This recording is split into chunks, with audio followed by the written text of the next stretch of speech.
அல்ஹம்துலில்லாஹ் அல்ஹம்துலில்லாஹி அலா குல்லி ஹால்.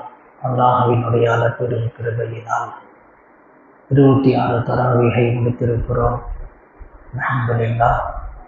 மீதம் இருக்கக்கூடிய தராவீஹையும் நோன்பையும் சலாமத்தான முறையில் நிறைவேற்றுவதற்கு அல்லாஹ் தௌஃபீக் செய்வானாக. குர்ஆனில் கூறப்பட்டுள்ள ஆச்சரியமான சில செய்திகளில் இன்றைக்கு மீன் வயிற்றில் யூனுஸ் நபி என்கிற தலைப்பில் நாம் பார்க்கிறோம்.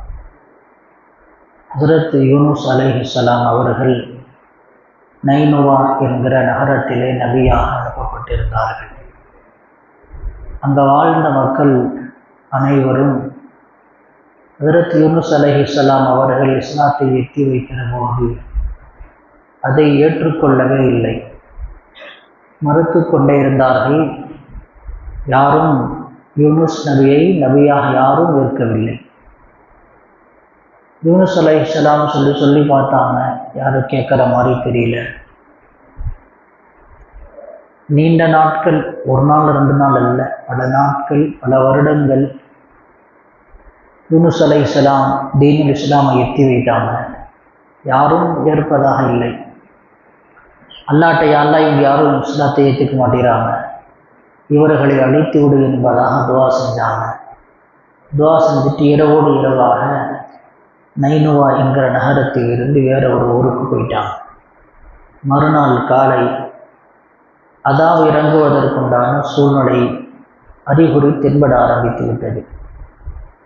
கொஞ்சம் கொஞ்சமாக மேகம் இருட்டாக வந்து அதாவது இறங்குவக்கூடிய ஒரு சூழ்நிலை வந்துடுச்சு. மக்கள்லாம் அதாவது இறங்க போகுது என்பதை புரிந்து கொண்டு எல்லாரும் யூனுஸ் அலைஹிஸ்ஸலாம் தேடுறாங்க. யூனுஸ் அலைஹிஸ்ஸலாம் எங்கேயுமே இல்லை. எல்லோரும் என்ன செஞ்சாங்க, ஒரு இடத்துல ஒன்று சேர்ந்து ஆண்கள், பெண்கள், பிள்ளைகள் எல்லோரும் கவலையோடு அழுதாங்க.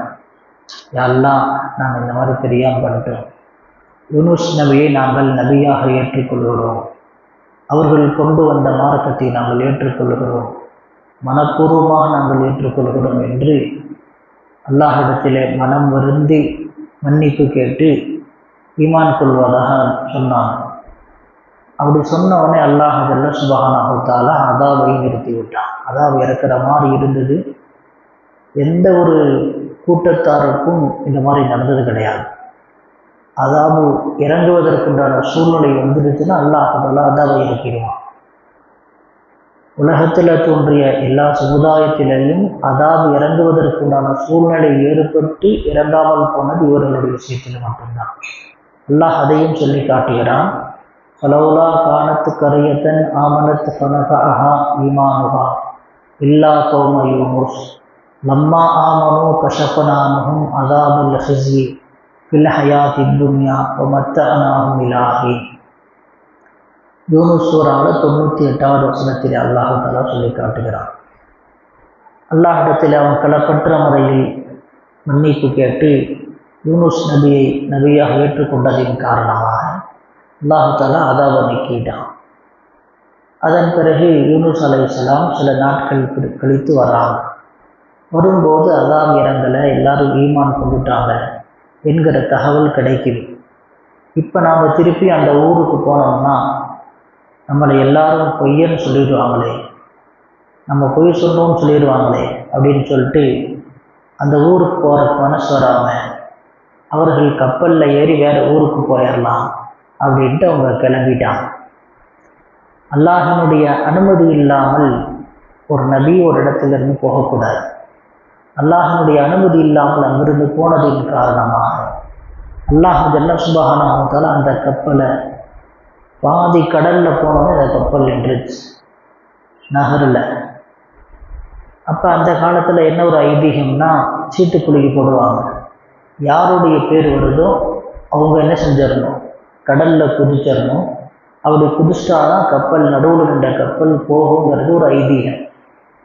கப்பலில் உள்ளவங்க எல்லாரும் சீட்டுக்குலுக்கி போட்டாங்க. யூனுஸ் அலைஹிஸ்ஸலாம் பேர் வந்து யூனுஸ் அலைஹிஸ்ஸலாமை தூக்கி கடலில் போட்டாங்க. அதுக்கப்புறம் கப்பல் போக ஆரம்பித்து விட்டது. அல்லாஹ் ஜல்ல சுப்ஹானஹு வ தஆலா கடலில் ஒரு பெரிய மீனை அல்லாஹ் தஆலா தயாராக வச்சுருந்தான். அவங்க உள்ள குதித்தோடனே அவங்கள மீன் விழுங்கிவிட்டது. 40 நாட்கள் யூனுஸ் அலைஹிஸ்ஸலாம் மீன் வயிற்றில் இருந்தாங்க. மீன் வயிற்றில் கடல் என்பது ஒரு இருள், அதிலேயும் மீன் வயிற்று என்பது அதுவும் ஒரு இருள். இப்படி பலவிதமான இருள்களுக்கு மத்தியில் ஹஜ்ரத் யூனுஸ் அலைஹிஸ்ஸலாம் மாட்டிக்கொண்டான். ஒரு சோதனையில் மாட்டிக்கொண்டான். ஹஜ்ரத் யூனுஸ் அலைஹிஸ்ஸலாம் அவர்களுடைய பழக்கம் என்னன்னா, எப்பொழுதுமே லா இலாஹ இல்லா அன்த சுப்ஹானக இன்னீ குன்து மினல் ஸாலிமீன் என்கிற திக்ரை என்ன செய்வாங்க, எப்பொழுதும் ஓதிக்கொண்டே இருப்பாங்க. அது மீன் வயிற்றுக்குள்ளே போய் ஓதிக்கிட்டே இருந்தாங்க. மலக்குமார்கள்லாம் பழக்கப்பட்ட சப்தமாக இருக்குது, ஆனால் என்ன செய்யுது, புதிதாக ஒரு இடத்திலிருந்து வருது.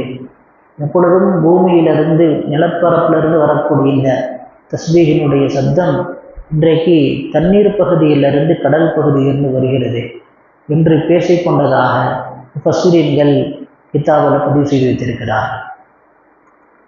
லா இலாஹ இல்லா அன்த சுப்ஹானக இன்னீ குன்து மினல் ஸாலிமீன் இதை ஓதிக்கொண்டு இருந்ததின் காரணமாக அல்லாஹ் ஜல்ல சுப்ஹானஹு வ தஆலா அவர்களை அந்த கஷ்டத்திலிருந்து அல்லாஹ் நீக்கலாம்.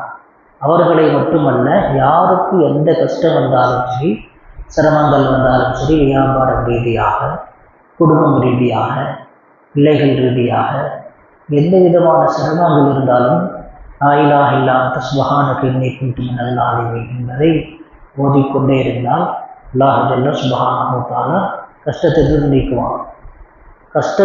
கஷ்டம் ஏற்படும் போது மட்டும் ஓதக்கூடாது, வளமையாக வைத்துக் கொள்ளணும். எந்த ஒரு திக்ராக இருக்கட்டும், தஸ்பீஹாக இருக்கட்டும், ஸலவாத்தாக இருக்கட்டும், வளமையாக நாம் வைத்துக் கொண்டால் அல்லாஹ் ஜல்ல சுப்ஹானஹு வ தஆலா கஷ்டமே வராமல் பாதுகாப்பான். ஒருவேளை கஷ்டம் வந்தாலும் அது சீக்கிரமாக என்ன செஞ்சிடும், அந்த கஷ்டத்திலிருந்து அல்லாஹ் தஆலா நமக்கு விடுதலை தருவான். யூனுஸ் அலைஹிஸ்ஸலாம் இந்த திக்ரை ஓதியதின் காரணமாக அல்லாஹ் ஜல்ல சுப்ஹானஹு வ தஆலா அவர்களுக்கு ஏற்பட்ட அந்த சோதனையிலிருந்து அல்லாஹ் தஆலா பாதுகாப்பை கொடுத்து, விடுதலையை கொடுத்து, மீண்டும் அல்லாஹ் ஜல்ல சுப்ஹானஹு வ தஆலா அந்த நைனுவா நகரத்திற்கு நபியாக வந்தாங்க. மீண்டும் எல்லா மக்களும் அவர்களை ஈமான் கொண்டு வாழ்ந்ததாக அல்லாஹ் தஆலா திருக்குர்ஆனில் சொல்லி காட்டுறான். இது அல்லாஹ் ஜல்ல சுப்ஹானஹு வ தஆலா கஷ்டம் ஏற்படும் போது மட்டும் நாம் அல்லாஹ்விடத்தில் துஆ செய்யாமல் எல்லா நேரத்திலேயும் எல்லா தஸ்பீஹையும் ஓதி துஆ செய்வதற்கு அல்லாஹ் தஆலா அனைவருக்கும் தௌஃபீக் செய்வானாக. ஆமீன். வ ஆகிரு தஅவானா அல்ஹம்துலில்லாஹி.